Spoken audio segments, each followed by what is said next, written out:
Warning, you are about to listen to the greatest radio show ever.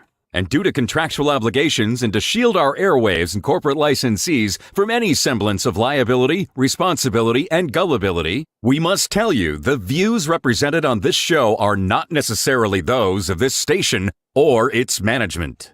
This radio show contains differing points of view on current political topics, and due to the nature of its contents, it should be heard by everyone. Thank you for listening. 3, 2, 2, 1. Now live from the Devil Radio Studios in Madison, Wisconsin, where the political party is just beginning. Welcome to the Devil's Advocate Show. Friends proving it's never personal, only politics. Please allow me to introduce myself. Here is your host, Mike Crute. Welcome to the Devil's Advocates Radio Show. Thank God it's Friday. Dom, I'm calling this one the Friday Dom's phoning it in from the Love Shack edition. Come on. I'm glad you joined me at all, man. Yeah, man, come on. Of course, got to try out the tech. Good to see you, Nate, working the board. Our fair audience. Happy Friday to us all. We air the grievances on Friday, Dom, and I'd like to go first. All right, man, you start. Get a Chesebro! Come on, man. You can't be pleading guilty. Chesebro, I'm very disappointed. Dom, today they were supposed to do jury selection in Fulton County, Georgia. Jury selection in Fulton County, Georgia today. Well, a couple of the 18 co-defendants wanted speedy trials, right, Dom? Yes. They were Sidney Powell, the Kraken lady. We talked about her pleading of guilt yesterday. And a slap on the wrist. But I said, I don't care about Sidney Powell. What I really care about is what happened here in the state of Wisconsin. And the architect of the fake elector scheme was this Chesebro, this former Wisconsinite turned crypto bro, traded in his wife and, moved on to greener pastures, apparently, Dom, but still was the architect of this effort to undermine the peaceful transfer of power. And I wanted a trial awfully bad. I wanted it. I mean, come on, God, I asked for so little in this world. But a guilty plea, I'll take it on a Friday. We'll take a guilty plea, Dom, but I'll be a little salty this weekend. Kutchka texted me out when he saw the headline, and a lot of people are, communicating about this headline. First, yesterday, it was the Kraken lady. Today, it's the architect of the conspiracy, the fraud, the architect of the coup, Chesebro, pleading guilty. And dude's like, oh, man, I just want someone to go to jail. And I replied, yes, I want someone to go to jail, too. I want Trump to go to jail. And if someone like the Kraken and Chesebro and some of these other folks, end up pleading down and pay some fines and write several apology letters, and it still kicks upstairs to Trump, who started this whole thing, I'm okay with that. What about the apology letters? What if you, the Fani Willis has apparently sought apology letters as part of the pleadings, apologies in the state of Georgia. But Dom, Chesebro was all about Wisconsin, baby. Mm-hmm. What about a CC of the apology letter for all us Badger Wisconsinites? I think it's totally appropriate, yes. But unfortunately, she's a DA in Georgia, not a DA in Wisconsin, or an AG in Wisconsin, Mr. Josh Call, our friend. Now, what are we seeing here? Josh, come on, man. The architect of the fraud. The same stuff that went on in this state, they're going on in other states. Michigan, they're getting charged. They're pleading guilty in Georgia. Can we do something here? Were any laws broken here, sir? Here, I guess, is the good news. Fani Willis gets to keep her hand close to her vest. She doesn't have to show her hand. She doesn't have to put the resources towards the early prosecution, which the Trump team could monitor closely, put their own legal strategy in place. So she didn't have to show them any of that. And one would hope these two attorneys at law, at least formerly, we'll see how long they keep their legal licenses, but both the Kraken lady, Sidney Powell, and Kenneth Chesebro, they're both attorneys, Dom. They're both attorneys. And if they've admitted to crimes, what's that whole fraud crime exception thing? Right. To attorney attorney-client privilege? Well, that's part of the thing. I mean, Chesebro got some motions denied, I believe, as recently as yesterday, trying to hide some of that very kind of documentation, communications between him and other folks, trying to shield it under attorney-client privilege, denied. So you got to wonder how much that played into this decision. Of course, Sidney Powell rolling over, now what's that, 2 out of 18? Who's next? Rudy's in serious trouble. Rudy's going to spend the rest of his life either in a bottle or in a jail cell. Dom, there are many fine sources, but I chose the raw story. So here we go. Kenneth Chesebro, one of Donald Trump's co-defendants in the Georgia election interference case, has agreed to a plea deal. According to reports, the conservative attorneys and alleged architect of the fake elector scheme reached an agreement with prosecutors shortly before jury selection was set to begin in his Fulton County trial Friday. Lawfare's Anna Bauer reported. And that was a breaking news. What time? About 11 o'clock a.m. Eastern time. The Harvard-educated lawyer agreed to pay a $5,000 fine. That seems somewhat insufficient, Tom. And will serve 5 years of probation. And he must also complete 100 hours of community service. I got thrice that much just for Coon Creek, man. Well, yeah, it was a little more involved than just attending a festival, Crute, but you missed the most important part. A letter of apology to the people of Georgia. What would that letter of apology look like in your mind, Tom? Dear people of Georgia, I am so very sorry for engaging with Donald Trump. He should list everybody. And Sidney Powell, the Kraken lady, and X, Y, and Z, and Jim Jordan, whoever else may or may not have been, any of these Republicans, in trying to subvert democracy, disenfranchise your votes, and basically be an all-around bad guy. I'll try to do better in the future. My sincerest apologies, Kenneth, the cheese man. Don't be a cheese bro. I wanted a trial, Dom. We're going to get one, man. We're going to get one. More reporting also from the Raw story. But that deal, which has Chesebro admitting to masterminding the fake elector scheme in return for 5 years probation, fines, and other requirements, like a sorry letter, doesn't necessarily keep him out of prison. Uh-oh. Now, this is the part that bothered me. This plea deal basically exempted him from prison. Probation, I mean, hell, he'll be on paper, but, his crimes to date apparently only of the, insurrectionist white-collar crime. So that's an important note, Dom. Here's more from the Raw story reporting. That's because the conduct he admitted to doesn't just break the law in Georgia, but in several other states where fake Trump electors convened. And this is from Ryan Goodman. He's a law professor at NYU. How does Michigan and Arizona and Pennsylvania and Wisconsin, etc., not indict Chesebro now? He just admitted to the facts that would make for crimes under those state statutes, and already some of the electors themselves have been charged with crimes in Michigan, though one of them had his charges dropped this week when he accepted a plea deal himself. Dom, a little bit more. Chesebro's deal could have significant implications for some of Trump's other co-defendants. Ryan Goodman also noted in court proceedings, Chesebro also just admitted specific sets of facts that squarely implicates Rudy Giuliani. Most directly, both state and federally, wrote Goodman, adding that attorney John Eastman, who crafted the plan for former Vice President Mike Pence to use the fake electors to block the certification of the real ones, let's just say, Dom, he could also be implicated by these, admissions in the guilty pleadings of facts. He implicates a bunch of people, Dom. He implicates, according to what I saw today, Donald Trump specifically, several attorneys, and apparently one campaign official in his guilty plea. And again, specifically pleading guilty, Donald Chesebro pleading guilty to a single felony count of conspiracy to file false documents. Is it felonious? My understanding is it was felonious. Yes, felony count. A single felony count of conspiracy to file false documents.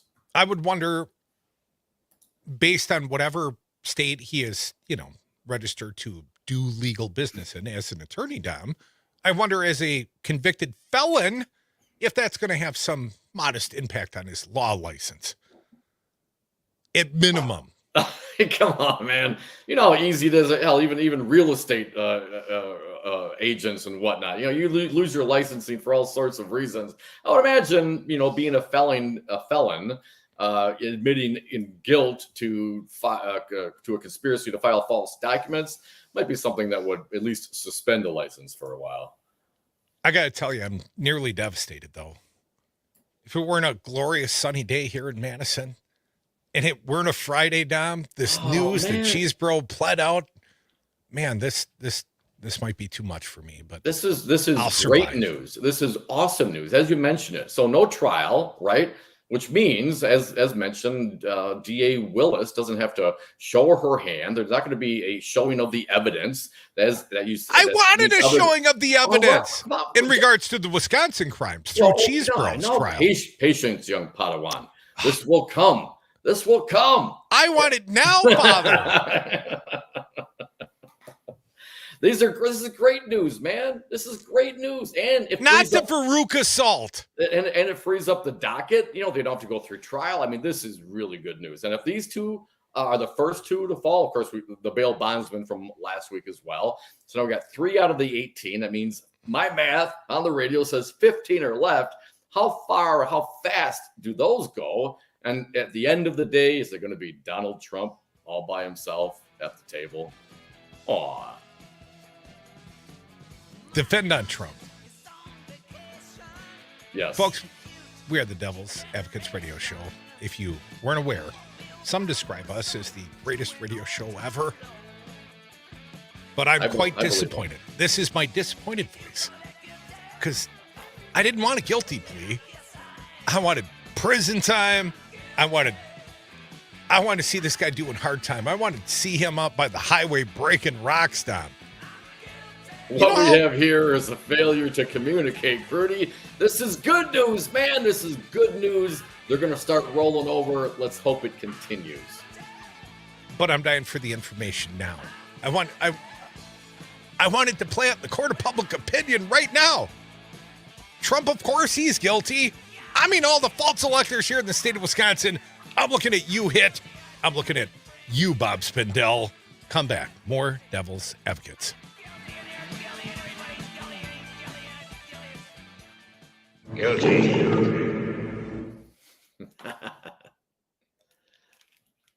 All right, 2-minute break. Guilty.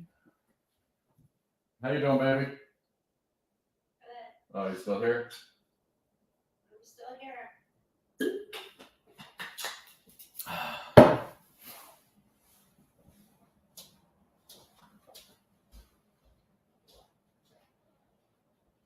Hey, look how beautiful the trees are out there with the blue sky and the sun coming. This is beautiful. This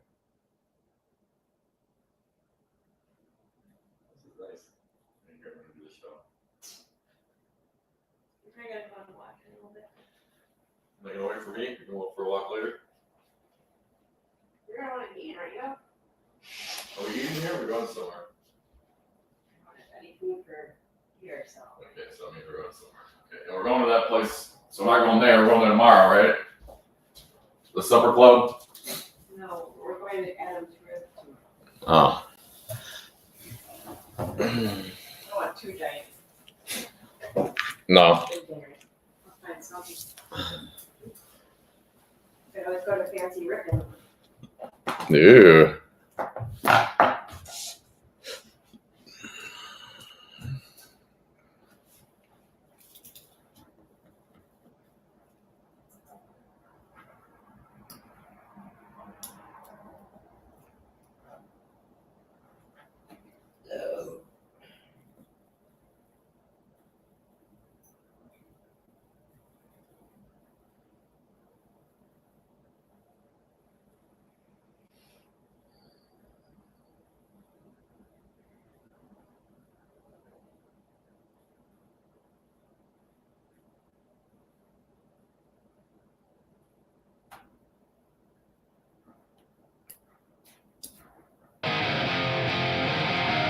the Devil's Advocates. Never personal, only politics.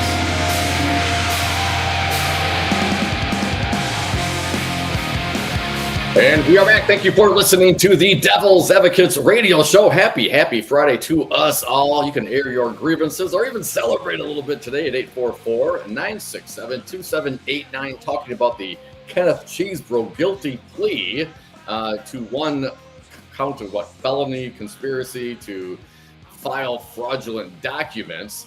Washington Post on this also gives some more details. Chesebro implicated several co-defendants as being part of the conspiracy to file the false documents: Trump, 4 other lawyers, including Rudy Giuliani, and 1 campaign operative. A little bit more here in the Washington Post. Chesebro did not plead guilty to the charge that all 19 defendants in the case initially faced, participating in a racketeering enterprise. He alluded to his unwillingness to admit guilt to some of the allegations in the exchange with the judge. Here's what Judge McAfee asked: "Are you pleading guilty today because you believe there is a factual basis for moving forward with this charge?" To which Chesebro pointedly responded, "Yes, this charge." After Chesebro pleaded guilty, his lawyer asked McAfee if his client's probation could be transferred to Puerto Rico, his current home. McAfee said this could complicate the terms of his probation, and Chesebro agreed to stay in Atlanta for a few days to work out the details. He just wants to get back to the beach and the missus, man. Make this all go away. Well, it's a hell of a sweetheart deal, isn't it? It kind of is. You go commit a felony. I mean, the guy's already rich, right? We've learned this. He already traded up wives, traded back in years or however you want to look at it, Dom. But he did so after getting rich as a crypto bro. So let's assume, work a day is not a necessity for this guy. Well, who wouldn't mind a little house arrest and being on paper in Puerto Rico, dude? Right. Can I still drink the rum? I don't know if you're on probation, if you're allowed to consume alcohol. Well, it depends on what sort of probation terms are set down. Right?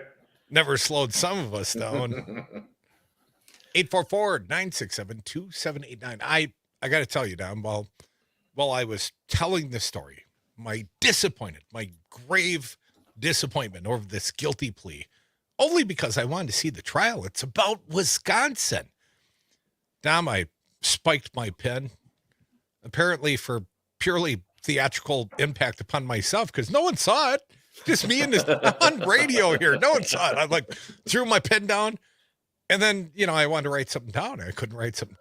There it is. Pen. Okay. Well, it was a gray pen. I couldn't find it, but now I see it in the carpet pattern. It was hiding from me. My eyes might be going bad. It's entirely possible. Might be. Some of the words, they blur sometimes. I always assumed that was the late nights. What was the music, Nate? What did you just play for us? That was Iggy Pop featuring Sum 41, Little Know-It-All. Oh. Nate was up partying last night at a concert. I thought perhaps that's what he was playing for us. My bad. No, that was all Dom's picking right there. That was my request, man. Iggy from Michigan, baby. I'm going to get you ready for a Badger game next. I get the next song. So that one's mine. You know it, Dom. I'll build up to it. So what other grievances do we have on this otherwise fine Friday afternoon? Other than the fact, Chesebro, I wanted a trial, man. I got so many legal expert friends. We could have had fun. We'd have had friends over, lots of popcorn, trial. I did suggest to Sage, not that my recommendations carry any weight around here, but I said, have we ever considered like a trial app on the Civic media? Ooh, you know what I mean? Like a trial channel, just because I envision there's going to be some meaningful trials in U.S. history coming up. And, you can't blow out the entire lineup. Well, we did for the impeachment, Dom, twice. But otherwise, you hate to do it, right? So maybe a trial channel. If you're listening, Sage. Some people think that's a good not idea. A terrible idea. But if it's going to be the trial of Donald Trump, I think that needs to be aired. I think that's important. The former guy, the guy who tried to overturn the government. I think those are things. Which one? Which one? All of them. I did see NBC News has put in a motion to, I believe, Judge Chutkin? Chutkin to try to have that trial. Of course, that the one J6 well. trial. That's the federal trial, Jack Smith's trial.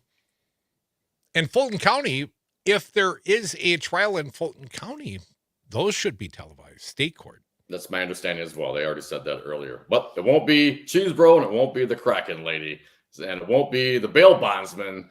All right, Republicans, the rest of you who are down there charged, are you going to roll over next week now? I mean, don't you think? Do you envision everybody rolling? I mean, if these two, if the crazy Kraken, and some of the reporting I read last night was like, oh my God, she cracked? She was never going to crack. She was the true believer. How could she be the one? If Cleta Mitchell rolls, it's all over. You know who is Sammy the Bull Gravano rolls over, man, you know it's going to be a tough day. So I look at those folks as a more in tune, more inclined to have information relevant to the prosecution of the former president than some of the other locals that are going to be charged along with this. So if those Sammy the Bull Gravano types have already rolled, I got to imagine next week, man, they're all going to roll. How would you describe Rudy types? It's gonna be Rudy and Donald sitting at the table, man. Maybe Rudy will come dressed in drag and hang out like they did back in the old days. Kind of relive the highlights, because it was all downhill from there. You know, quite disappointing. Trudy is lack of a Chesebro trial, but one minor disappointment that could be offset. My understanding, Michael Cohen, the fixer, he's back on in the New York trial, the fraud trial of Donald Trump. Yes. He is to testify Tuesday next. Coming up in just a couple of business days down. We'll stick a weekend in between. But it's Friday, and we're still working, sort of. Dom's mailing it in from the Love Shack. You could be a part of this Friday edition. And we'll also do some sports towards the end. Mike Clemens, our sports reporter, calling in live from Green Bay, back to football this weekend. Come back, more Devil's Advocates. 844-967-2789. Your grievances, they're welcome here. Don't cry, I understand. You'll never know it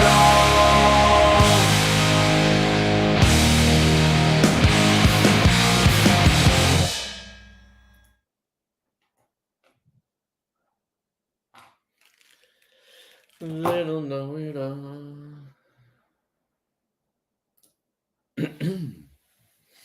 All right. Happy. Yes. 3-minute break. We're having barbecue tonight. We're having barbecue. I might just go pick it up. Okay. Because what if they run out? Ooh, I want to run out of brisket. That's what they're known for. And they're only open till 8. Oh shit.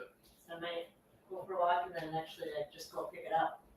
And we'll have it here. Is it within walking? Yeah, carry. No, it's in Ripon. Oh Jesus. Okay. Yeah. But it's like literally a smokehouse. Yeah, cool. 4.7 on the Googler. Ooh. I see these little cookie things. Oh yeah, these are for like the roller ones. That's what those are for.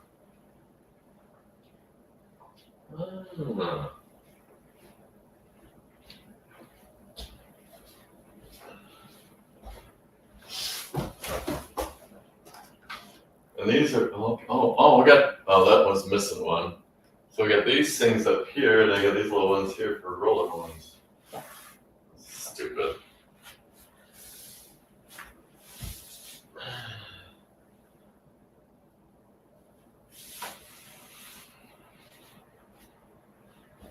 Well, it's working, hon.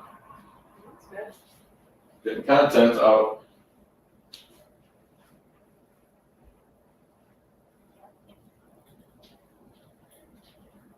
Question is, do I leave the green screen here Yeah, why wouldn't you?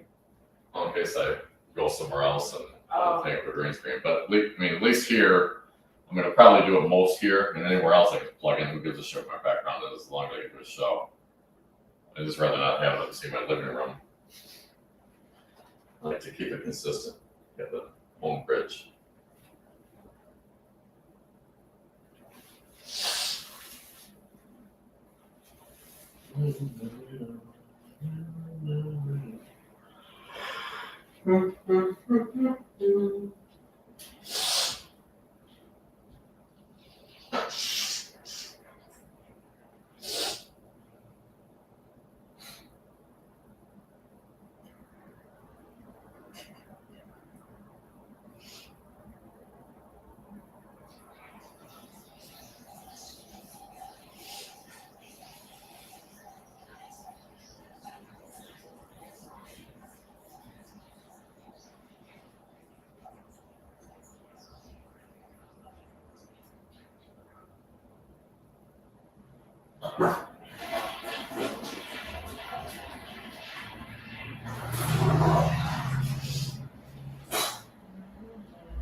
Save the $2 on tomorrow's paper. Listen to the Devil's Advocates today.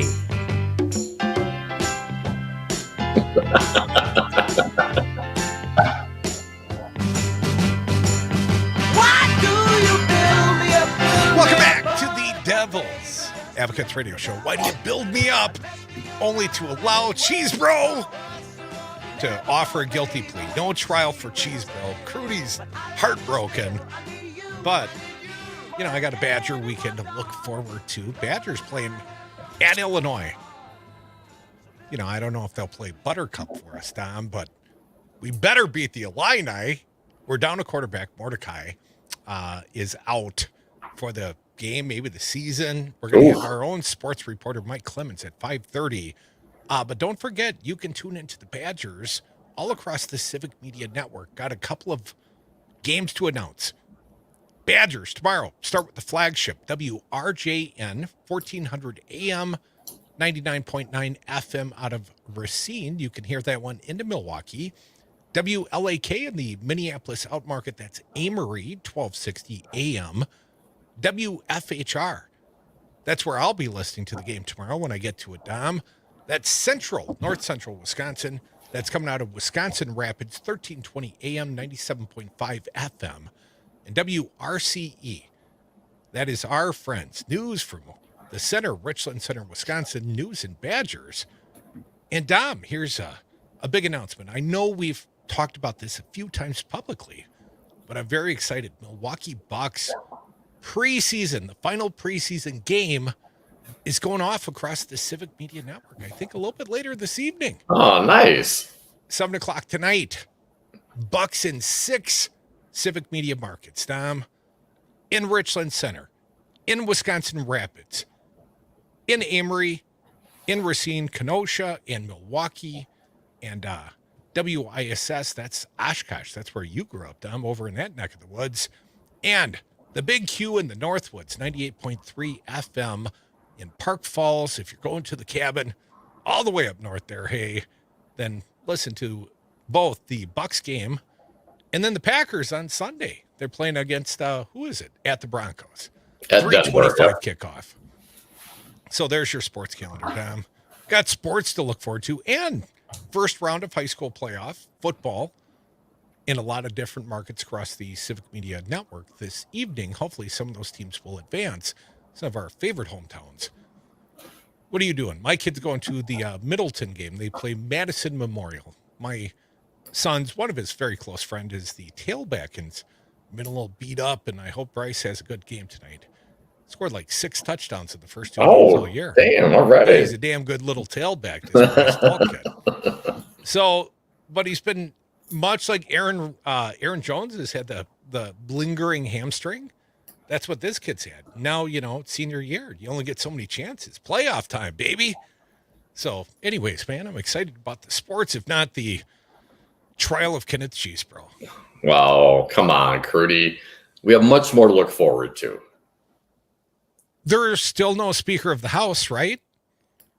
No, man, no. I mean, come on. So what? Jim G-O-I-M Jordan? Not that that's going to wreck my weekend. The fact that the Republican caucus is in disarray. It is beyond the pale, and the media coverage of it has been fantastic. And I got to tell you, one thing I'm hearing over and over and over again from these failed Republicans who have the majority but can't muster enough. Oh, these Democrats join these 8 Republicans and these Democrats, trying to put it on the Democrats, which of course is ridiculous. Jordan not only lost the 3rd round, he lost by more than he lost the 2nd, which was lost by more than he lost the 1st. They went into secret conference, and then he lost his bid to be on the ballot 112 to 86. The rest of the Republican caucus said, no, Jordan, you are out. Outsies. It's been like 17 days, Dom, so we're back at square one? Back at square one. Coming up Monday, they're going to meet again and try to coalesce. A couple people have announced that they're going to run for speaker, and then hopefully, according to the Republicans I saw interviewed by Manu Raju today, have a vote sometime on Tuesday. But the Democrats aren't innocent in all of this, because they joined with those 8 Republicans to oust the speaker. I'm like, well, you know what? All you need is 5 Republicans to join with the 212 Democrats. 5 Republicans join with the 212 Democrats, and you could have Speaker Hakeem Jeffries. So don't put this on the Dems. I know they're going to try to do it. That's what they keep saying, but that's not the case. That's not the facts. If the Dems had their way, Hakeem Jeffries would be the speaker, and we would not be in this situation. Dominic, I've got one candidate at least. 4-term Michigan U.S. Rep. Jack Bergman. Who? Jack Bergman said Friday he's officially seeking the House Republican nomination to be Speaker after Jim Jordan crashed and burned, right, dude? Jim Jordan earlier in the day lost that designation in a closed-door vote. The secret ballot vote by the House Republican Conference at the Capitol came after Jordan, the flame-throwing Judiciary Committee chairman, lost a 3rd ballot on the House floor Friday, with 25 of his GOP colleagues rejecting him. He went from, 20 to 21 to 25. That math's going the wrong direction. But 4-term Michigan U.S. Rep. Jack Bergman, who I've never heard of, Dom. Maybe that's good. Maybe he's not part of the Freedom Caucus or something. Maybe a moderate. What do you think? I mean, somebody nice thought, not looking to self-aggrandize. No, I don't know. I'll have to look him up.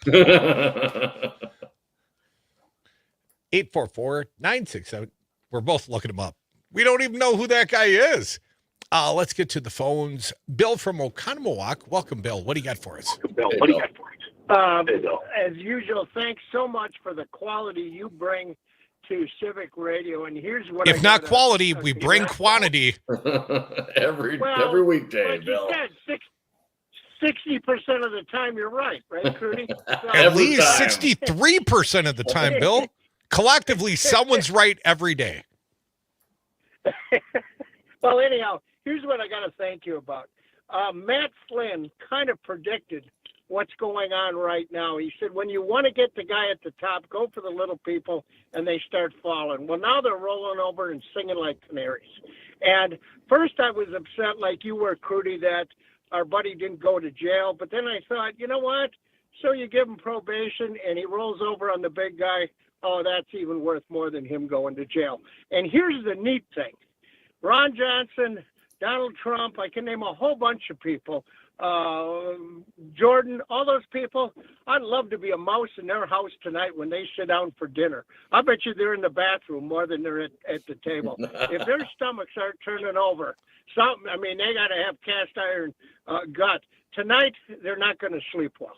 You can count on that. And part of it, I'm not kidding, Crute, your station, you and Dom made so many people aware and educated them to how our country was about to almost be overtaken. Thanks so much for what you do. Have a beer in fact, have 2 beers at me tonight.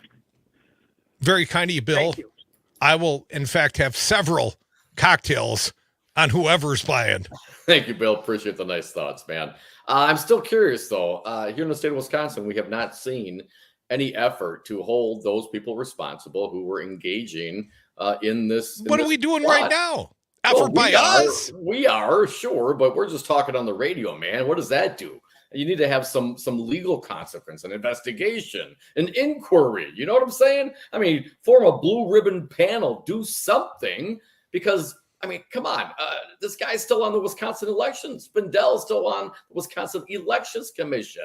And the guy whose advice he took in order to become a fraudulent elector, he pled guilty today. To a felony. Don't you think maybe there's some there? And why isn't Spindell on the outs? Why aren't the rest of these folks on the outs? All these Trump fraudulent electors who, for the most part, as far as I know, were actually Trump electors. Should Trump have won, they would have been the electors to represent him, right? Well, this big plan by Chesebro to, just fill this fraudulent slot anyway, just in case. Of course, it's all part of a bigger plot. What do we know? They file lawsuits just to try to convince people that the election was stolen. This whole thing if you took any one of these individual issues, they can be kind of one-off, but they're part of a bigger plan, a bigger conspiracy, and Chesebro pled to that today. Yeah, but Trump said, go peacefully. 844. Into that good night. 967-2789. Friday is for the grievances. Yours could be next. Right, Mark? From the SAC. Welcome back. What do you got? Hey, Mark. Yeah, well, I texted you a little tune for Jim Jordan, sadly it's that I have real fondness for the original tune, fond memories of that. But I mean, that is, as Dom has said, and I've said in the past, that these guys betrayed their oath to the Constitution. And I would also put pros to the proposition that all the people that were aware that this was going on, they failed in their duty to defend the Constitution of the state of Wisconsin and the United States, especially you, Mr. Fitzgerald, because not only did you violate your oath to the state's Constitution when you took that, you just took an oath a couple of days, 3 days before, on January 3rd it would have been, that to defend the Constitution of the United States, which is also included in our state's Constitution, oath, that you violated that oath. Your duty was to defend the Constitution. And Mark, he violated that oath and took that oath 3 days after he won an election on the very same election that he claims was stolen for Donald Trump.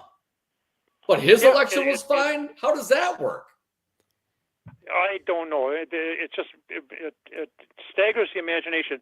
But anybody in that Capitol on the Republican side that knew that this was going on, and didn't speak up and condemn it and say we should not be doing this, they're as guilty as the ones that did it. Yeah. Well, there's only like 2 of them that actually stood up and condemned. It was Kinzinger and Liz Cheney. The whole rest of them, from the top down, they stink, Mark. You know what? I did mean to make Mark sing here a little bit. He sent us a Lionel Richie tune, Commodore's tune, 3 times a lady. Once, twice, 3 times a loser, and they all hate you. It goes on like that, but that's all I'm going to torture the audience with. Well done, Mark. Thank you for that. His text contribution. He's got several lyrics. Are you sure? I could go farther. No, man. We know the lyrics. We actually play a little Commodores maybe on the way back, just so Crute doesn't have to sing it. That'd be great. Jack Bergman. Well, no, man. We're playing the rest of Buttercup on the way back. Jack Bergman, according to Wes from Middleton on the text line, says, nope, like nope, he's not normal. Nope, Bergman is a certified idiot. I used to be his constituent up in the UP Derhay. as bad as any of them. He's like a geriatric Van Orden. Now, Wes tells us Q98 out of Park Falls reaches his house in Gogebic outside of Ironwood. 1590 AM gets into his district too, Dom. That'll be our newest talker out of the Park Falls. So I'm looking forward to that one going live.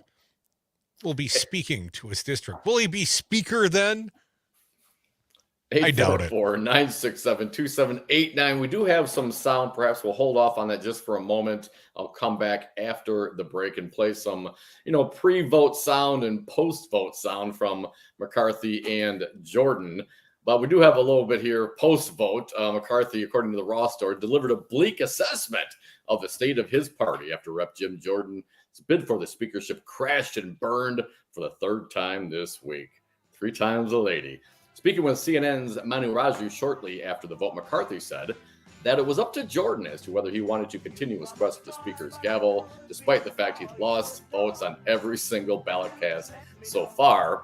When Raju pressed McCarthy for his own personal opinion about the matter, the former House Speaker said, "We are in a very bad place right now. Yes.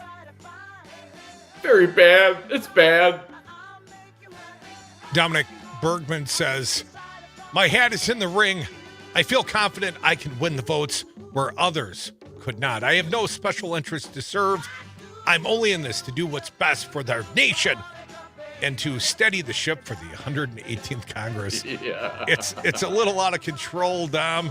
I'm not clear, but I thought I read that the 76-year-old Bergman of Watersmeet might be a Freedom Caucuser. I don't want to conflate, though, because, Jim Jordan's a Freedom Caucuser, and he just lost for 1, 2, 3 times. Come back. More Devil's Advocates.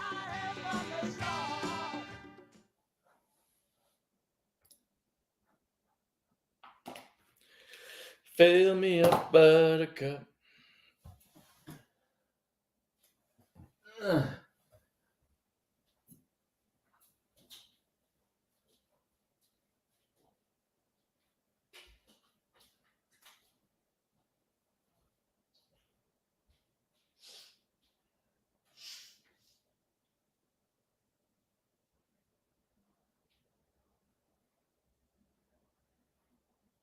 Oh, where'd you get these? What windows are these for, honey?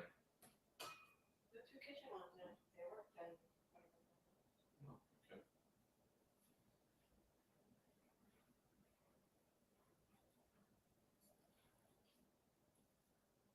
Oh, the key for the door? Oh, is that it? I don't know. That's hilarious. I've never noticed that before.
Charged, never convicted.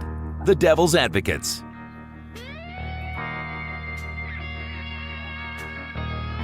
And we are back. Thank you for listening to the Devil's Advocates radio show. Happy Friday, airing the grievances. You can join us at 844-967-2789. Do you have a grievance, Dom? It cannot be only salty Crudy. There are grievances on the text lines. Here's one from our friend Andrew from Verona. He's a frequent texter. Chesebro, Another slap on the wrist. The MAGA media is going to start spinning this Trump trial as a nothing burger. We've got to win in the court of public opinion too. Oh, come on. It's so short-sighted, man. Why do you think they're getting these sweetheart deals? Because they're going to roll up on Trump, yo.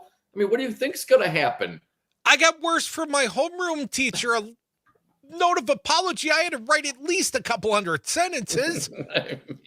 Andrew also says, me too. I want the trial. I agree with Crute. That's why you're a smart guy, Andrew. Another texter into WAUK says, my grievance is cold weather and daylight savings. And we are in a big way, Dom, in the AM radio business. And I would say AM radio hates the night. FM radio doesn't care, but AM radio doesn't like the evening. It gets all weird and interfered with in differing ways. So here's what I would say. Do yourself a favor. Get the Civic Media app. You can listen to your Badger streaming on WRJN or any of the fine Badger Network stations. You can listen to Dom and Crute all across the network on all the fine talk stations. But hell, man, you can listen to country music, regular good old music.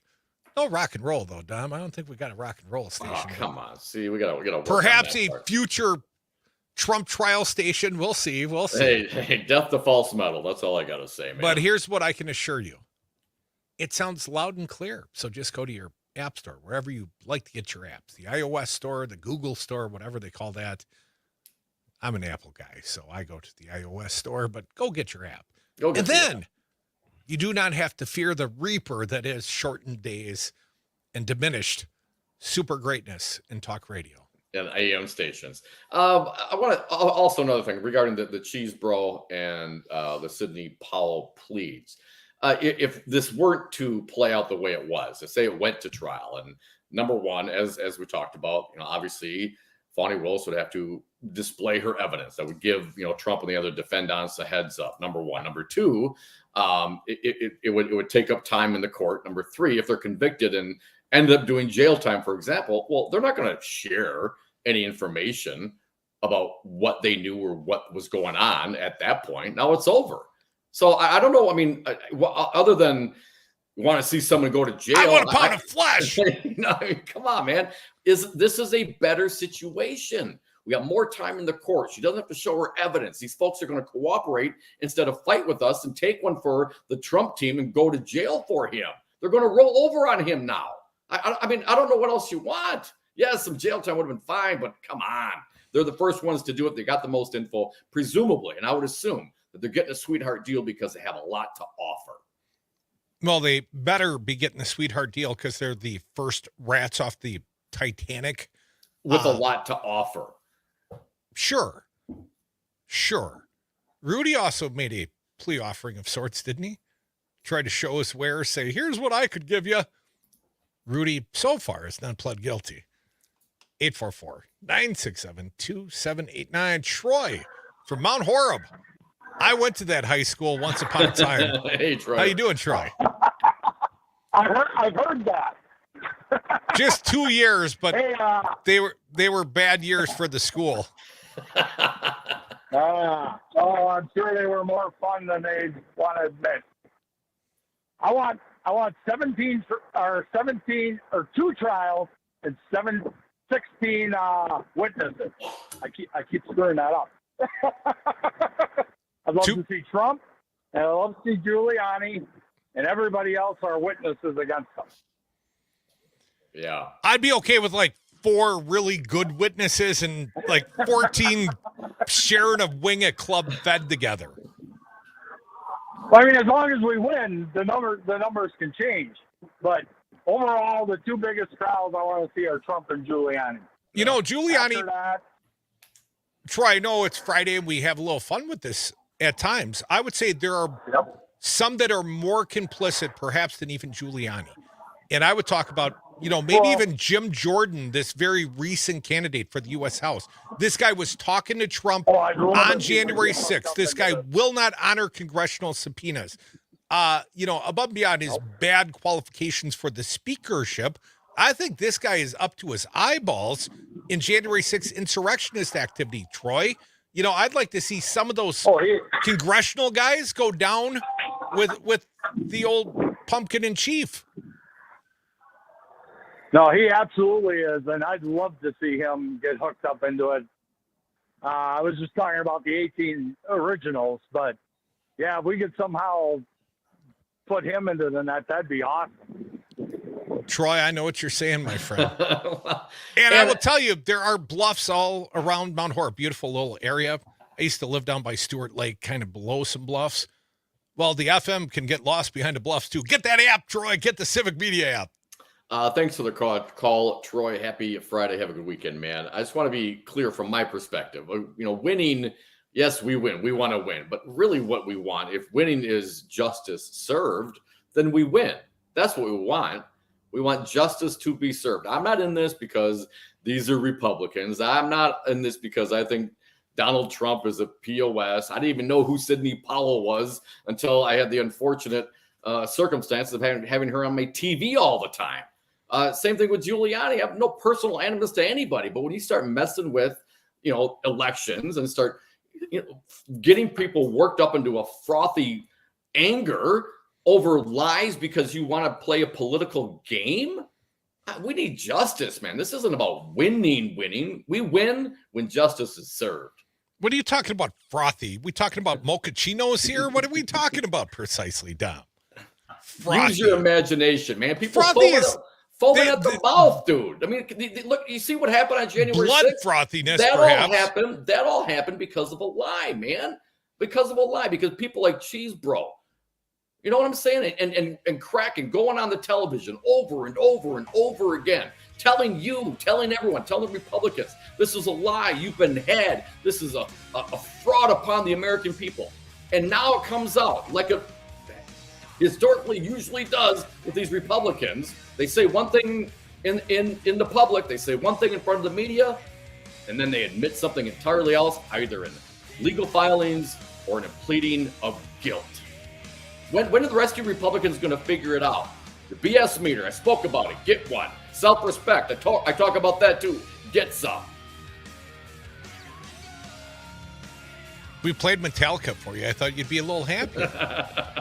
I am. This is my happy face, man. And I it's can happy tell. hour. I hate when you get salty. Come on back. The Happier Happy Hour, the Friday edition. Airing of the grievances. Yours could be next. 844-967-2789.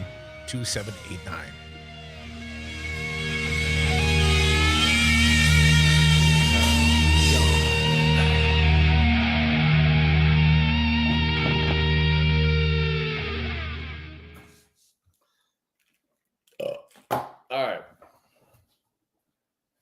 You leaving, baby? Okay, I got 6 minutes. Where are you taking my cookie? Okay, I'll be here waiting for you. You okay about me?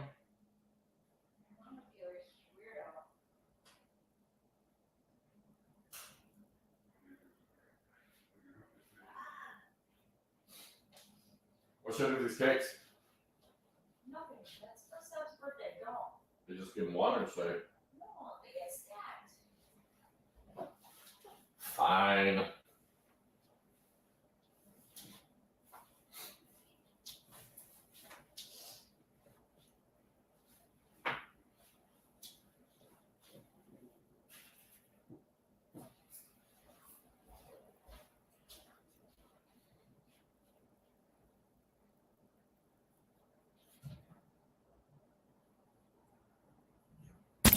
Find out what's going on in the world, the state, and in your own backyard. This is a Civic Media Network News Update.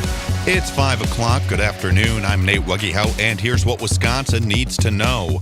People on Medicare say they're being billed for COVID-19 tests that they didn't order or didn't get. Senator Tammy Baldwin says she wants the Centers for Medicare and Medicaid Services to get to the bottom of it. She also wants assurance that people's benefits are safe. 2 years ago, the government launched a program that paid for as many as 8 COVID-19 tests for people with Medicare Part B. The program ended in May, but many people are complaining that they're getting charged for test kits that they didn't ask for. Quick Trip now confirms its system outage was caused by a cyber attack. Brittany Merlot reports.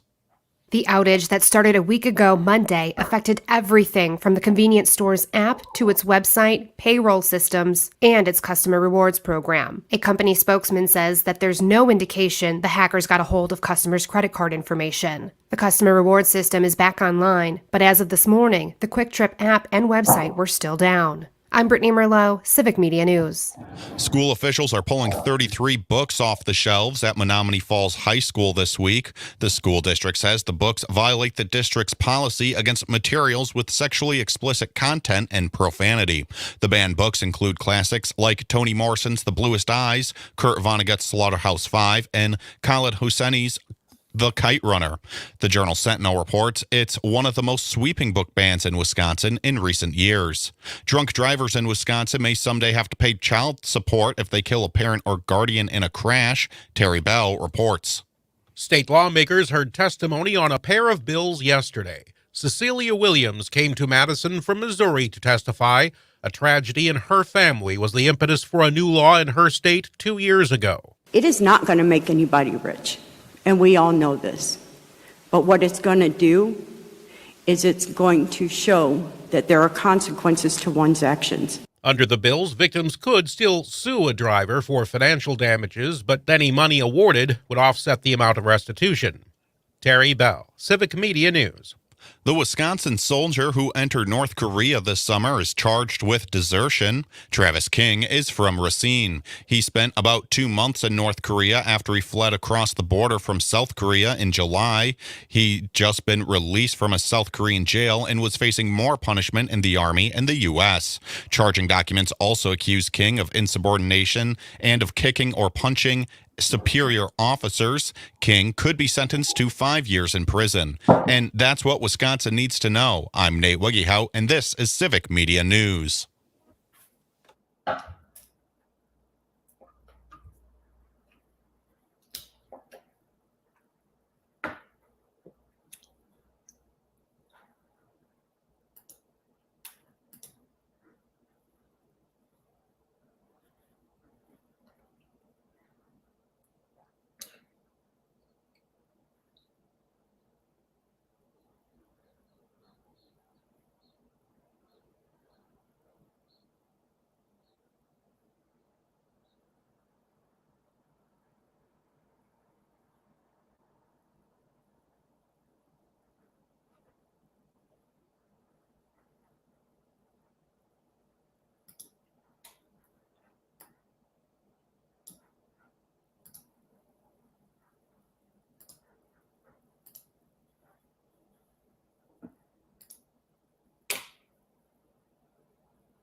Warning, you are about to listen to the greatest radio show ever. And due to contractual obligations and to shield our airwaves and corporate licensees from any semblance of liability, responsibility, and gullibility, we must tell you the views represented on this show are not necessarily those of this station or its management.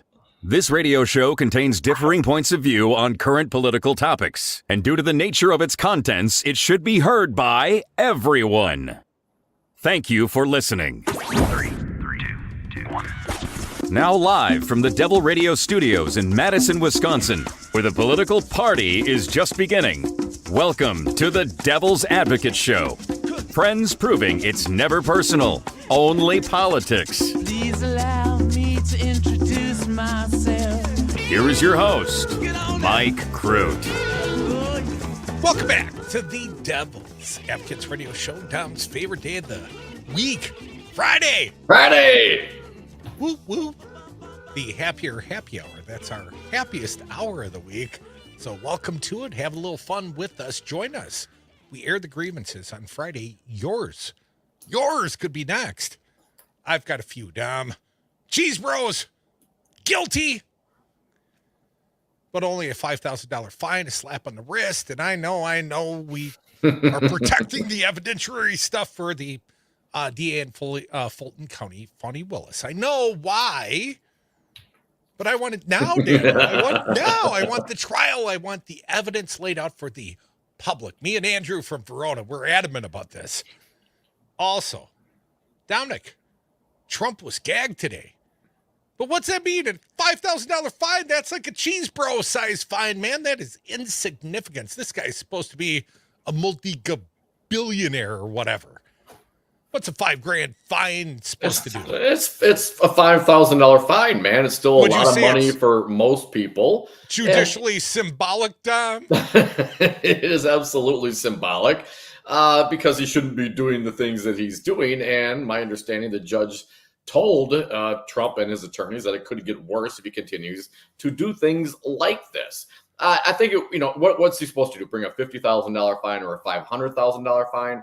I mean, that's no one ever does anything like that. No one's getting a $500,000 fine for, violating a gag order from a judge. So how about you threaten to throw his ass in jail? I think as if it continues, I believe that was expressed by the judge. But for, Trump not taking down one of the, post somewhere was missed or purposefully let up, doesn't really matter. They found it. It was reported to the judge. The judge fined him.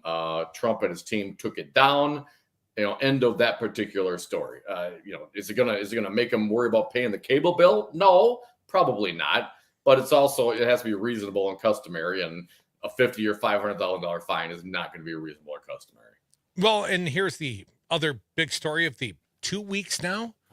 Once, twice, 3 times a loser. Jim Jordan has now withdrawn his candidacy. Nobody was really taking him up on his offer anyways, Don. Right. But after 3 votes, each time losing more of his caucus. First it was 20, then it was 21 today. Third time, the charm, he lost 25 of his own caucus. They went behind closed doors, and he does not have the faith or confidence. Behind closed doors, the Republicans voted 112 to 86 to make him remove his name for consideration for Speaker of the House.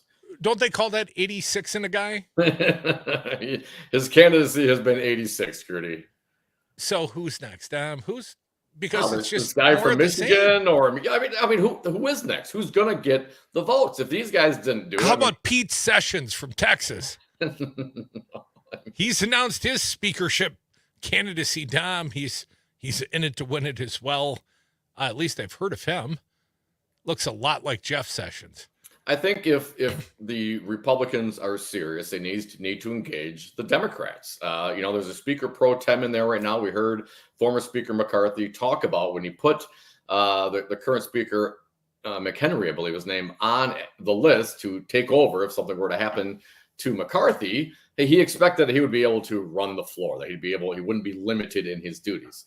I think my impression from Hakeem Jeffries and the Democrats is, he'd be fine in that position as it stands. Now, my understanding, the hardcore Republicans, they don't want McHenry there. They want something different. So, I mean, McHenry could be the guy if they can cut a deal, but then you got to talk to and work with and govern with the Democrats and, the blow it up caucus, the hateful eight. They want no part of that. But perhaps if they can't, if they go through another round of this, first it was, McCarthy, he got axed by what, Gates and the other 7. Then it was Scalise, couple of days, he's out. Jordan made a run at it 3 times, he's out. Sooner or later, you're going to run out of people to step up to that position, especially if they continue to get less and less votes from the caucus. There's a bunch of Democrats sitting over there. All you need are 5 to vote for Hakeem. I'm just saying, man. But even if that's not the case, and I understand practically it's probably not going to happen, there's still something that could be done to empower the pro tem speaker to at least get the government running just in time to shut it all down? ? Dominic, if the Republicans aren't going to move on, I don't want to either. Let's enjoy this. Let's relish the 3-time loser that is Jim Jordan. I got a little piece over at the Post. The simple reason that Jim Jordan's speaker bid was in deep trouble. Philip Bump. Here's a little of this piece. There are 2 categories of Americans who do not understand that Rep. Jim Jordan, Republican of Ohio, bid to be Speaker of the House is doomed. One category is people who are not paying any attention to the dysfunction in Congress, a group to whom we must all grant some grudging admiration. The other category is Rep. Jim Jordan of Ohio. Jim Jordan was rejected in his bid for the speakership Tuesday. He was rejected by a wider margin Wednesday. He was rejected by a wider margin still Friday. And the response from his team in the immediate aftermath of that 3rd failure, onward to the 4th. Damn the torpedoes. This is not simply willful blindness, though it does seem as though Jordan's plan at the moment is simply to keep holding votes for himself until his caucus just gets tired of it and says, fine. But if that's the plan, and who really knows, the decline in support that Jordan has suffered over the course of the week has a very specific trend that should make it obvious that it won't work. And since Jordan started pushing for the position, we've presented the votes in the context of House Republican caucus ideology, from least to most conservative, according to Vote View analysis, and how each member's district voted in 2020, blah, blah, blah, blah, blah. And from that, we can depict the 25 votes in opposition to Jordan in the 3rd vote. They're shown in purple. Well, there's a lot of people out there, Republicans, who oppose Jordan. And what do you know, Dom? Many of them are from districts that Joe Biden won by sometimes over 20 points. Wow. It's like they don't want to get on the MAGA bandwagon, Dom. Right. Dom, here's, again, I'm using a visual on the radio that always works so well. You can see the obvious pattern, writes Bump. The anti-Jordan dots sit closer to the less extreme, less pro-Trump end of the spectrum. The opposite end of the spectrum from Jordan himself, in fact. So it's the moderates that are holding out on Jim Jordan, just so we're clear. Blah, blah, blah, blah, blah, blah, blah, blah, blah, blah, blah, blah, blah, blah. I just like to rub it in. You're 3 times a loser, Jim Jordan. 3 times a loser. I mean, enough said as far as I'm concerned. We do have some sound. Let's get to it. We have some sound pre-vote, and then we have some sound post-vote. Nate, we're going to need your help on this. Thank you for doing all the hard work today, my friend. Let's hear. Here is Jim Jordan before the 3rd lost vote. The fastest way to get the House open. Here's Jim, cut 1. The fastest way to get to work for the American people is to elect a speaker so the House can be open and we can get things done. Yeah, it's also the best thing, too. Didn't we hear a Republican say that yesterday? Words of wisdom just oozing out of this Republican caucus. Let's play cut 2. Who's the best candidate? I got 200 votes, the speaker designee from my colleagues. The sooner we can get this accomplished, the better for the American people who expect us to work for them and for our friends and allies like the great state of Israel. Yeah, well, here's newsflash. It's all about the Jews. You didn't get it. More from Jordan before the vote today, cut 3. Picked up a few, we lost a few. I think the ones we lost can come back. So, look, There's been multiple rounds of votes for Speaker before. 15 for McCarthy, right? So we got a long I'm not way up to 15 yet. Right, what's the problem? One more from Jordan pre-vote today. Cut 4, please, Nate. We need to do what we said we were going to do.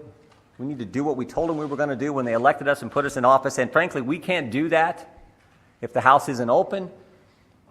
And if we can't open the House until we get a speaker. And I get your point. Your constituents, the 700 thousand people, whatever the number is that each congressional district holds, they sent you to do a job. Here's the problem. A lot of other people send other people to do a different job. And then you and your job have to work with people to do a different job, right? And those folks, the Democrats, they are united behind Hakeem Jeffries. If you guys want to play ball and do some governance, I bet you could probably pull a few off and get them to help you. But you can't do that because your crazy ass caucus doesn't want anyone working with Democrats. So this is all on you. Also, pre-vote, McCarthy, let's hear what he had to say. Cut number 5.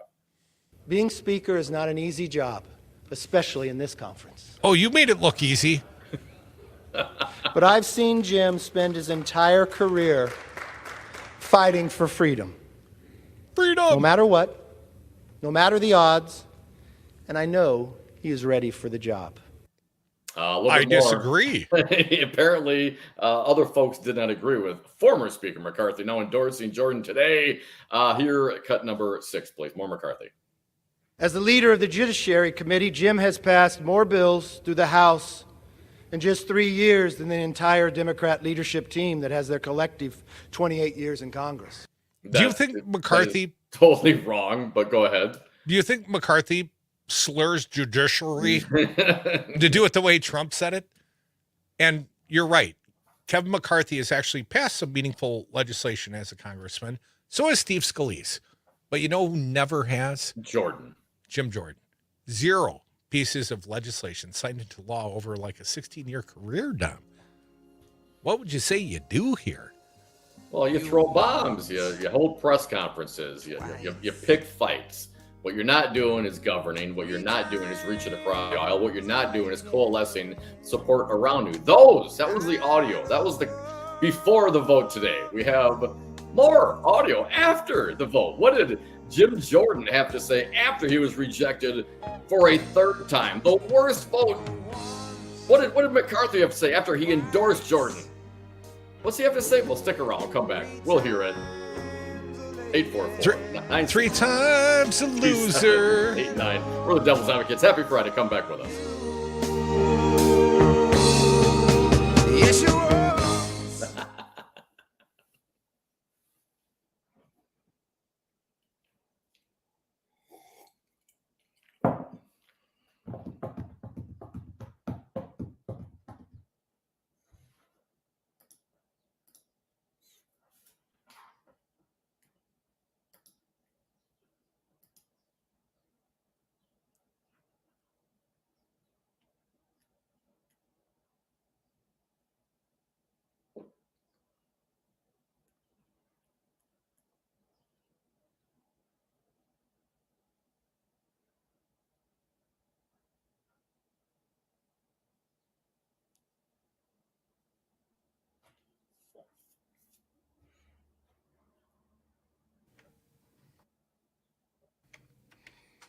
Anything you want to hear coming back? No. How about Wasted Years by Iron Maiden? Seems like we're wasting time. I've got a Hill piece, if Crute can hear me, who has stepped up. The floodgates open. Here's who's running for Speaker as GOP seeks 3rd nominee. But let's blast out the sound, then we can go there unless Crute's got something else. He says no. Okay.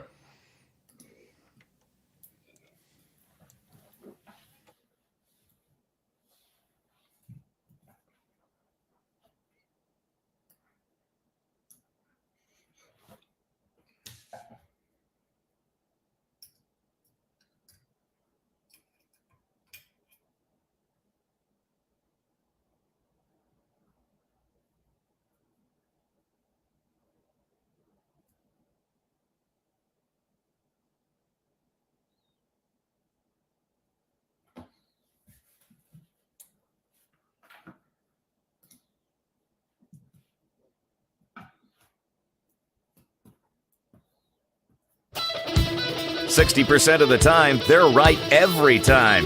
The Devil's Advocates. And we are back. Thank you for listening to the Devil's Advocates radio show. Happy Friday to us all, airing the grievances. Phone lines open. We'll get there shortly at 844-967-2789. Crute, before we went to the break, we were playing some audio of McCarthy and Jim Jordan prior to the vote today, and I think we should put a little bow on it and hear what they had to say after the vote was concluded. Let's start back with Jordan, a little out of order here. Here's what Jordan had to say after losing three times a loser. Cut number 12, please. We need to come together and figure out who our speaker is going to be. I'm going to work as hard as I can to help that individual so that we can go help the American people. Lots of helping going on right now with these Republicans. One more from Jordan, cut 13.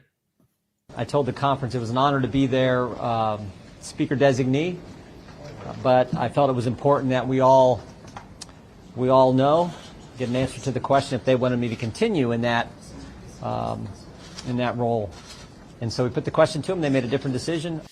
Yeah, 112 to 86. No! They 86th his candidacy, Crute. Let's see. McCarthy, former Speaker McCarthy, also after he nominated Jordan for Speaker, so eloquent today, talking about the Democrat and here's what he had to say after Jordan lost. Let's play cut number 9.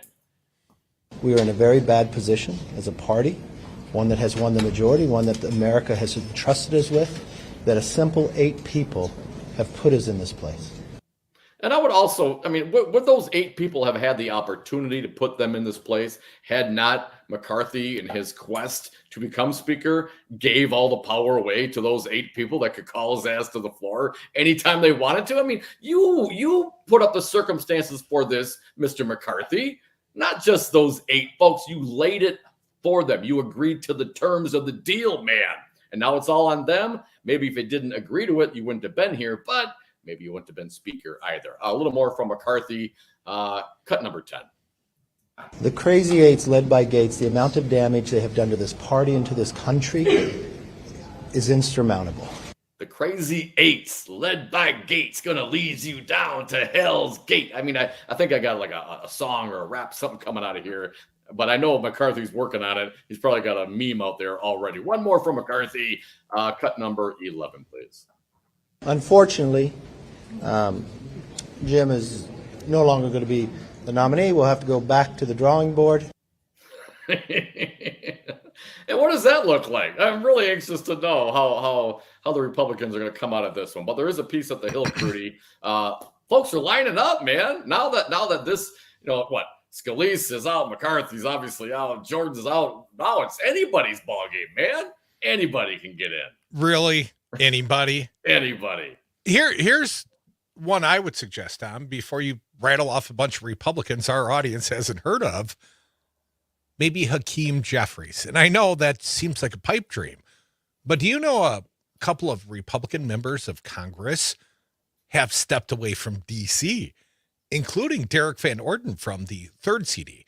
Derek Van Orden apparently took his ass to Israel overnight. And here's what's interesting, Dom.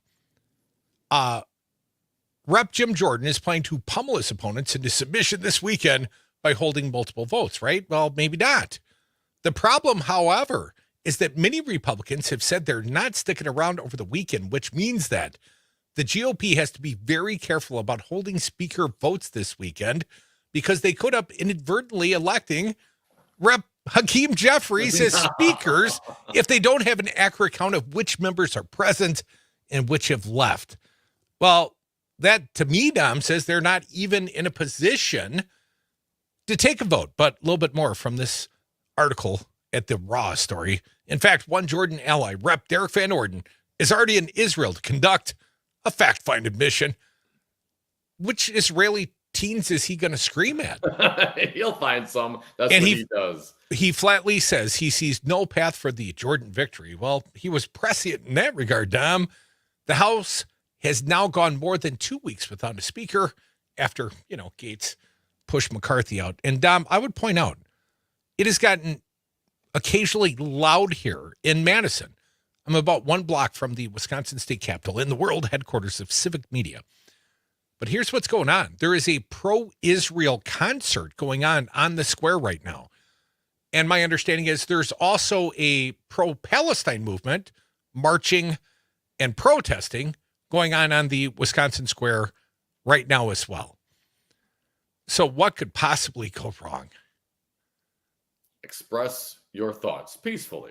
844-967-2789. Perhaps Dynamo Dave from Duluth. Welcome, Dave. What do you got for us? Hey, Dave. Thank you for taking my call on the greatest radio show ever. Hey, three things. Now, without Speaker of the House, isn't the Speaker of the House supposed to be like the third line if we lose the president and the vice president? Yep. And so aren't we in? What happens now if we have no Speaker of the House? Where does it go after that? And it goes to that guy that was Reagan's dude, remember way back when? There's two other things I want to ask you. There's Representative Tom Emmer, who's in the district of Michelle Bachmann, if you remember that. Yeah. Oh, yeah. So he's the replacement. He seems a little more reasonable, but back about 3 weeks ago or whenever McCarthy lost his job, he threw his hat in the race right away, and then I don't know, Newsweek or somebody reported that they rejected him outright because of the MAGA side saying, "Hey, you said back in the last congressional election to just drop Trump as far as any sort of thing to run on," and so they kind of blackballed him, and now apparently he's throwing his hat in the ring. And I wanted to say one other thing, but I want you to give your comment on him as Speaker of the House. And then lastly, you got you get the saying that tail is wagging the dog. Now, in the Republican Party, you got Trump wagging the whole Republican caucus, at least the MAGAs. And he's like a wood tick that's replaced the tail on a dog, and he's wagging them. As colorful as that is, and as much as I'd like to get more of that illustration, we got to take a brief break. I think he's saying mega causes Lyme's disease, I think is what he said to me. Is that what he said? I think that's what he said, Dave. Watch out for those ticks.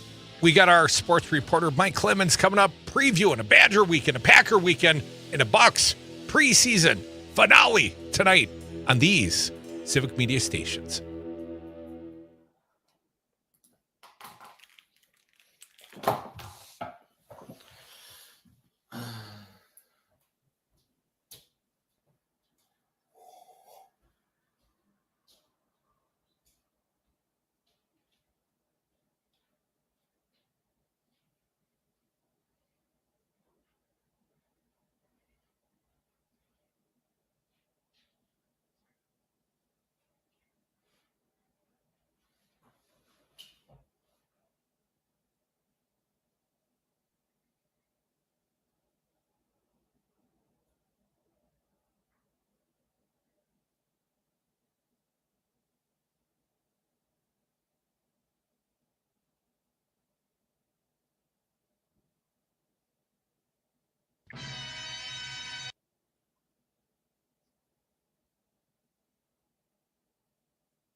Grass-fed, locally raised, 100% organic.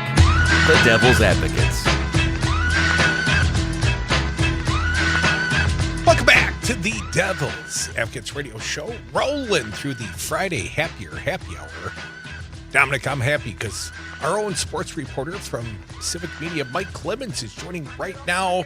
Mike, it's a Badger weekend. It's a Packer weekend. It's the Bucks preseason finale. A lot of stuff going on this weekend, brother. Thanks for joining us. Yeah, hey, Mike. Exciting stuff. A lot of good stuff going on this weekend. How are you guys? I'm doing pretty good. It's Friday. Dom's already got one foot in the Northwoods. He's already at his cabin house. Well done. We argue. Apparently, he doesn't like my vocabularies. Yeah, I make words up mostly, Mike.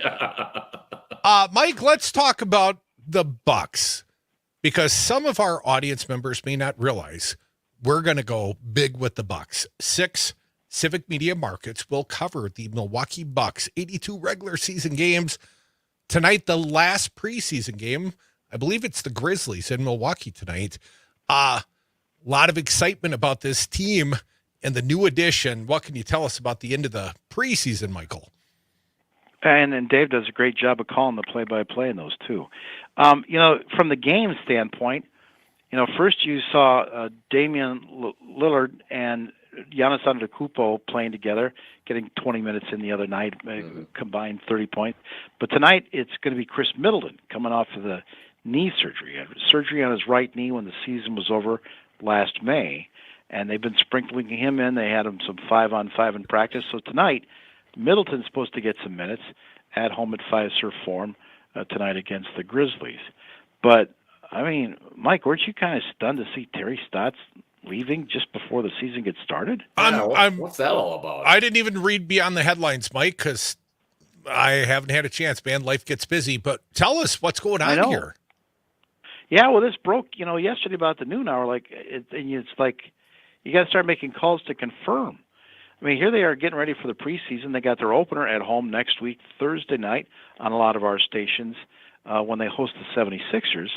And it's like, well, did he get fired or what's going on?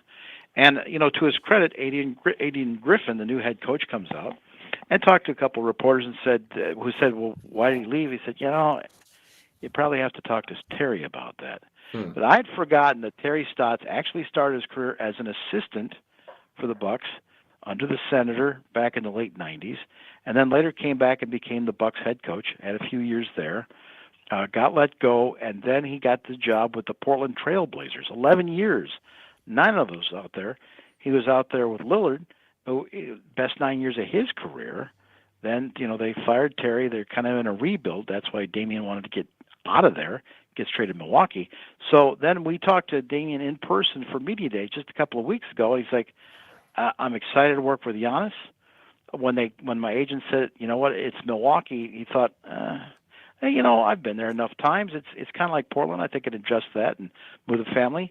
But then Terry Stotts is there. I'm the guy that was there for the best years, the prime of my years of my career. So looking forward to it. And so he's hired as like the top assistant. And what I've heard is there was an incident the other night when they were on the road preseason against the Thunder in Oklahoma City. Pregame, it kind of looked like Terry was frustrated about something, maybe going at it with Griff, as they call him, the new head coach.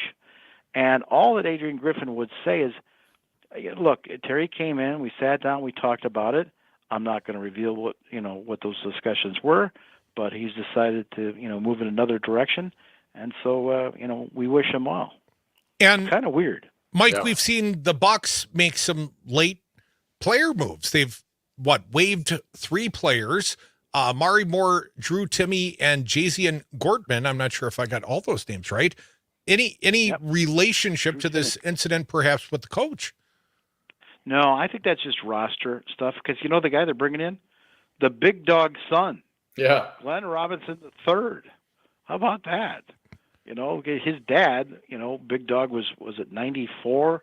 I think he was the number 1 overall pick for the Bucks and had that great run, all those years back then. But yeah, and he's a big guy. He's another big guy that they're bringing on. In terms of those other guys, I didn't see enough practices to, quite figure out where they're fitting in. But that's just John Horst kind of churning the bottom of the roster and picking up guys with a little bit more experience. But that's a great marketing thing, right? We got the big dog son out there too. Yeah, How about absolutely. that? And I've seen a lot of marketing's already going on in Milwaukee. The city's excited about this remade Bucks team. What are expectations, and are they fair? I mean, I'm hearing championship or bust, Mike. Is that fair? We're not even starting the season yet. It certainly is. I mean, and it started with Giannis, on the down low after the season. Then he does an article with the New York Times, and he says, look, I love Milwaukee. We won a championship there. Very proud of that. But, moving forward, I've got to be on a team that I know is all in now and not thinking about the future or something else. Because nobody works harder than I do. There's a great story that Pat Connaughton talked about. He's trying to get a job or maintain a job with the Bucks, and he'll go back to the gym at 7 o'clock, and there's one guy in there, and it's Giannis. I mean, that's how hard that guy works. So he kind of sent that signal out there, which had the Bucks sort of scrambling. I mean, they had already re-signed Chris, they'd already re-signed Lopez, but it was a signal to the team like that's not enough. So what do? They end up getting the guy that Giannis picked first in the draft during the NBA All-Star game when he was the captain for the East. And those are the kinds of moves that Giannis is talking about and the kind of effort he wants to see from everyone in the building, sending out that message. So as far as Giannis is concerned, yeah, we got cheated out last year. Sorry I got my back injury, but I could have come back, and, Drew Holiday should have been putting up more points. Folks, you're listening to the Devil's Advocates Radio Show. We've got our own sports reporter. He's Mike Clemens. Mike is giving us a little coverage on the Bucks, just so you know. Bucks' final preseason game tipping off on 6 different Civic media markets, including 107.7 WRCE Richland Center, 97.5 WFHR Wisconsin Rapids, 1260 AM WLAK up in Amory, 1400 AM and 99.9 FM, our flagship WRJN, 98.3 FM in Oshkosh, and also in the Northwoods, the Big Q 98.3. 6 different markets. Mike, we have made a big commitment to this Bucks team. I hope you're right, man. Championship or bust. Hey, Mike, real quick, I know we talked about it before, but what is the contract status for Giannis today? He hasn't signed the extension yet. Does he have it in front of him? And what is there a deadline by which he must act? What's the scenario regarding the contract negotiations? The last I was told was that they thought it was going to happen in September, and right now, maybe he's in talks with Craig Counsell. It's like right now, I don't need to sign that right now. What? For whatever reason, it's a huge deal, but I think these guys use it as leverage. Sure, yeah. Mike, let me turn our attention to the Badgers. And before we talk football, there's a barn burner of a matchup in women's volleyball. The Badgers are 18-0. They're number 1 in the nation. They're playing against number 2 Nebraska. They're going out to Lincoln. My understanding is, Mike, tickets in the arena, $250 for upper deck tickets to a women's volleyball game. Nice. Big Ten Network will broadcast this one on Saturday night, and they're expecting perhaps the most watched event in women's volleyball this year. Mike, I know we don't normally go there, but this is one I might even watch. Yeah, no, Crute, you're right. I think it's on FS1, and gosh, that's even gone up about $100 more on those seats than the last time I checked with the brokers. And they're talking about they might be able to get as much as $400 or $500 per ticket with like the second or third row to watch this women's volleyball. But these are outstanding players. All of these kinds of sports seem to get more and more attention every year. They've got a transfer student that's helped them out with them, and this Kelly Sheffield, the longtime coach, is really getting his recognition. So is perfection. This women's volleyball team from UW-Madison has now won 30 straight sets, and they're 18-0. And the only team that's matched with them in the Big Ten is Nebraska. They happen to be 18-0. I think the Badgers' schedule has been a little bit tougher. They'll play this one, and there'll be a little bit of a break, and then they start qualifying for who's going to roll their tournament. But yeah, there's a huge amount of interest for this because there's so many good players out there. Yeah. Mike Clemens, the football game this weekend, Badgers, a little bit of a disappointing injury to our quarterback and obviously a disappointing loss to Iowa. Mordecai smashed his hand. I thought I had heard earlier this week his hand broken. He's got a pin in it. He's going to be out for probably the rest of the regular season for sure. Mike, the young guy that filled in for him, Locke, I think his name, Brandon Locke, I thought he did okay in his first throw in the fire. But Mike, what are expectations this week against sort of a downtrodden Illinois team led by a former Badger coach and Brett Bielema? Well, Braden Locke looks like a pretty cool customer, that's for sure. The only thing, he's only thrown 31 passes, at the college level so far, Right. but he's been the backup. I think that, that Luke Fickle's got to be seriously thinking that, he's got to start looking at Braden Allen and get him back with a running game, against this Illinois defense. Hey, Mike, quarterback. Let me interrupt only because I'm witnessing news going on in real time. There is a protest march going on down State Street in Madison right now in support of Palestine. It is a very large crowd. They're walking past our studios. I would guess many hundreds, perhaps thousands of people marching. Mike, sorry to interrupt. We've got a pro-Israel concert going on in the Wisconsin State Capitol grounds, and then we've got this counter pro-Palestine. It's described as protests going on. It's long and it's a lot of people. But Mike, back to the sports. Just want people to know it's going on in Madison, and roads are being blocked right now. Yeah. So the Badgers are going to be in Illinois against Brett Bielema. And you know who's helping out Brett with coaching? Jim Leonard. I know that stings a little, Michael. I mean, these guys are just salivating to get the Badgers on their turf because, of course, Bielema came up to Madison last year, and when he rolled on the Badgers, that was the end for Paul Christ. He was fired, I think, like the next day. So there's going to be a little bit of revenge on that. But Illinois, as best as they're pretty good on defense. They're so on offense. They've got a quarterback named Luke Altmaier, and he's got a pretty good arm, but he tends to run with the football a lot. So I think you're going to see a ground game tomorrow in Champaign. Well, we better, because I'm not sure if I trust the passing game. Mike Clemens, our fine sports reporter. Of course, everyone loves and lives for the Packers on Sunday. 3:25 start there in Denver, Mile High. Michael, Jordan Love, he's had a week off, a bye week. Tell me the kid's throwing better passes in practice this week. We hope so. They kicked us out when they really got to the good stuff, like they usually do. The thing that you want to see is this. And I asked this question yesterday to the guys. If Aaron Jones has now missed, 3 of the last 4 games or so, why aren't you using 31? Why aren't you using this Emmanuel Wilson, who flashed during training camp, and you put on the roster? Why isn't he getting more snaps? And we asked LaFleur about it. He says, well, he still hasn't got the pass protection down. The other things we ask running backs. But they've got to give A.J. Dillon a break, and they've got to get more speed out there. Now, we think this time Aaron Jones is going to play. But if he's on the field, that really helps out Jordan Love in terms of that, the defense is not just playing the pass, but coming up to the line more. And that's going to open up guys like, Luke Musgrave is tight end, or maybe even Christian Watson or Romeo Dobbs, those guys. What was the hell that LaFleur was giving Musgrave on the sidelines? 30 seconds, Mike. What can you tell us? Just before that play, it was a 3rd and 8, and he ran the wrong route. And then they did a 4th and 1, and then he came over and just reamed him. And today we asked LaFleur about it. He says, oh, they caught that on TV? Yeah, they did, Coach. Yeah. Our fine sports reporter here at Civic Media.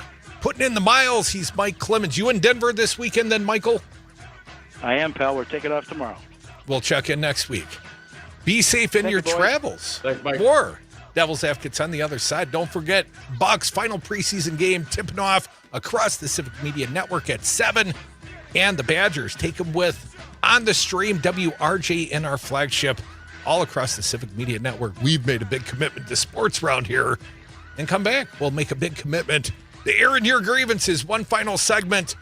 And then, Dom, did I mention Crudy's going to D.C. next week, taking the show on the road. Oh, yeah. More Devil's Advocates.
The Devil's Advocates. Sausage making never looked so good.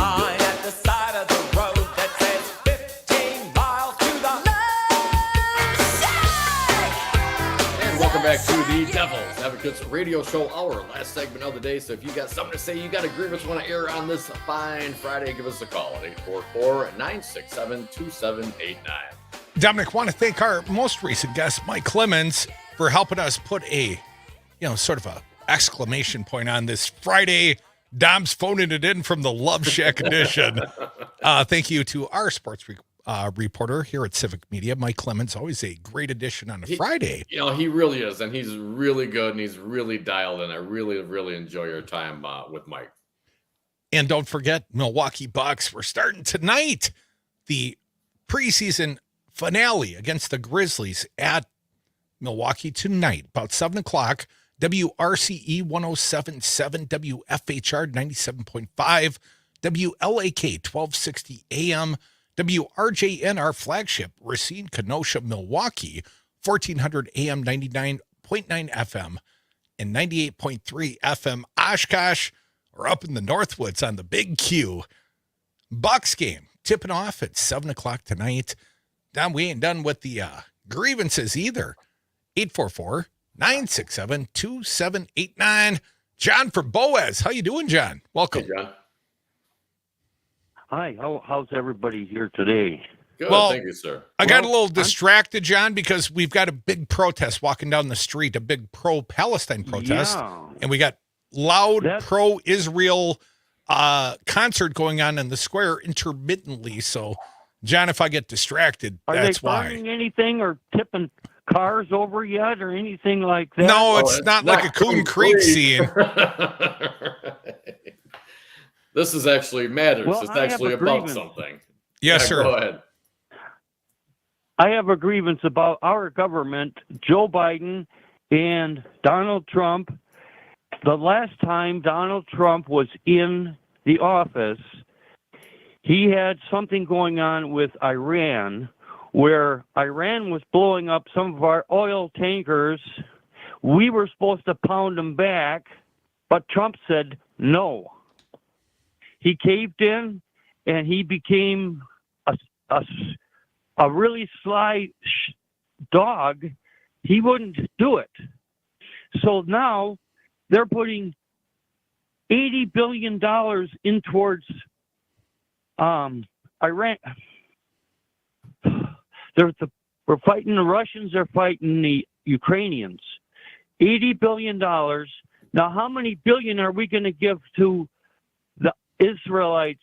The ask today. Do you know that the Arabs is a militant religion? Did you know that? John, I'm going to try to at least Don't answer even your. Get me going, man. I want to answer at least one of the questions and thoughts that John threw out there. He asked what the military aid from the United States towards the Israelis will be. My understanding is the President of the United States last night made an address and asked for a cumulative between the Ukraine and Israel, $105 million, $105 billion in additional spending. Of course, there'd have to be a House of Representatives to actually approve that, right, Tom? Well, because they control a functioning House, a Speaker of the House. I see CJ, but CJ, you're banned at least until there's a Speaker of the House. 844-967-278. That might be a permanent ban. Let me just throw it to John about the militant religion thing, man. You know, it's religion's the problem. As I've mentioned, I'm not going to get into it now, but you know, religion in and of itself doesn't make one militant. There's plenty of people that exercise and practice lots of religions that are not militant, and then there's militant wings of all sorts of religions. You know what I'm saying? So while I would certainly say religion is the problem, you know what I'm saying? Just because someone practices a particular religion doesn't make them an authoritarian extremist per se. But thanks for the call, John. 844-967-2789. A few more minutes for your grievances this Friday afternoon. Rico from Rock County, always a friendly fella. How you doing? Hey, Rico. Hey, how you guys doing? Good, man. Hey, I really enjoy Clemens' sports reporting. That guy's good, and I wouldn't expect anything less from. I wouldn't expect anything least from the, greatest radio show ever. That's all I gotta say. We got the best friends, Rico. What can we say? It takes a village to make us great. Hey, I was strolling around the dial and got stuck on an inferior project earlier this afternoon, and I did happen to hear one of our Wisconsin's finest, Fitzy, was on live this afternoon, Fitzpatrick. And what was his plan for speaker? Okay, let me tell you, I got it live. Quotes if you want. I don't care. Hey, he said he voted for Jimmy 3 times because he thought that he was the best man to really take it to the Dems.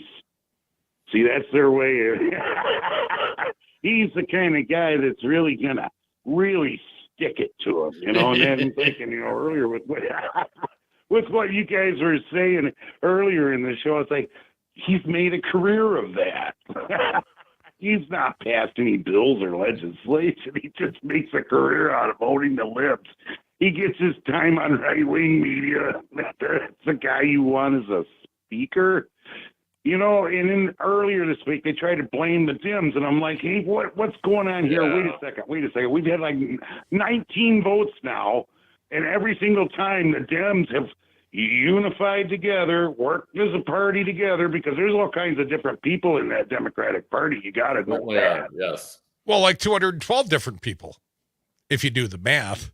Thank you, Rico. Want to sneak at least one or two more in. Pizza Box Mike, how you doing, fella? Hey, Mike. Just a shout out to Jim Jordan, from 2-time champ to 3-time chump. Doesn't it feel good, Jimmy? Yeah. You couldn't wrestle your way to the top, couldn't you? I do have a complaint. From now on, people, when we criticize a bad leader in a country, whether it's an ally or not, don't be calling us, for Hamas or anything else. That Bibi Netanyahu is a total bastard. The previous prime minister that I really liked in Israel was Prime Minister Rabin, who was assassinated for trying to make peace in the Middle East. So don't give us all this crap about assassinated by other Israelis, right? Yeah, you're. After Bibi Netanyahu refused to tone down the rhetoric, even though he was asked to by Israeli intelligence because there were credible threats against Rabin's life. Do you know that story? I learned that from Maggie Dawn. Now, Maggie Dawn would normally play next, but she's got to fill in. Anastasia, and I'm telling you, Anastasia's been killing it. So tune in today for Anastasia. She's next. And then stick around, Pizza Box Mike, unless you're in one of our many fine Milwaukee Bucks markets, because the Bucks, they're tipping off at 7 o'clock on WRCE, WFHR, WLAK, WRJN, our flagship WISS, and the big Q of the North, 98.3. Dom, have a wonderful weekend. Thank you, Mike Clemens. Hope you enjoy the Love Shack. I'm going to mine next. See ya on Monday.